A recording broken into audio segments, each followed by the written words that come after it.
Welcome to Investago TV's weekly review, your essential source for global economic updates, keeping you informed on the latest market trends and financial insights every single week.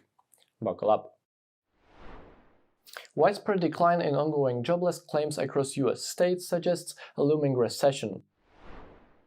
Although a recession typically leads to stock hitting new lows, the current cycle is unusual and reliable technical signals indicate a positive long-term outlook for US equities.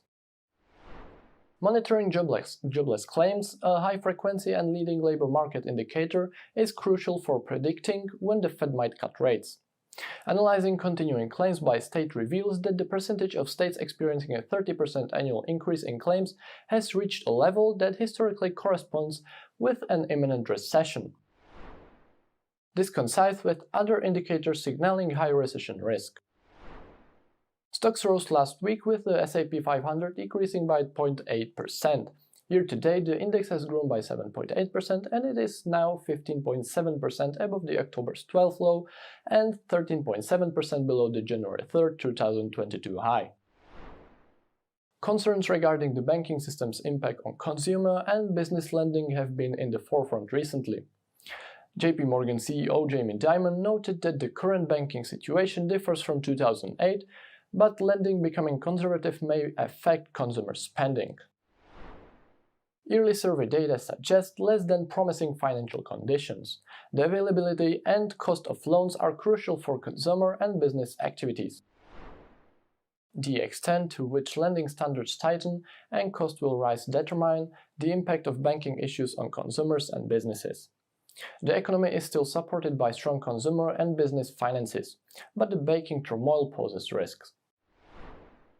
Argentina's inflation soared to 7.7% in March, surpassing the median expectations of 7% among economists. Annual prices surged to 104%, the highest since 1991, due to a historic drought, government overspending, and seasonal factors. The increasing inflation poses challenges for Economy Minister Sergio Massa, a potential presidential candidate, as extensive price controls have failed to curb it. Education and clothing categories, along with food costs, experience significant price hikes, while currency controls and price freezes have been ineffective in alleviating inflation, making it a top concern for voters ahead of the October presidential election. The IMF warns that the recent failure of two mid-sized American banks and tighter lending could slow US economic growth this year, with a potential 1% decline in banking lending capacity. This could reduce the US GDP by 0.44 percentage points in 2023. The report highlights that rising interest rates and global financial stability risks are emerging from high inflation and the volatile banking sector. Although the Treasury Secretary expressed confidence in the US economy's resilience, concerns remain over potential reduced lending from smaller banks, which could impact the economy or even trigger a recession. US supplier prices experienced the largest monthly drop in nearly 3 years, indicating a moderation in inflation. The Producer Price Index, also known as PPI, fell 0.5% in March, with a year-over-year increase of 2.7%, showcasing a slowdown from the 4.9% increase in February.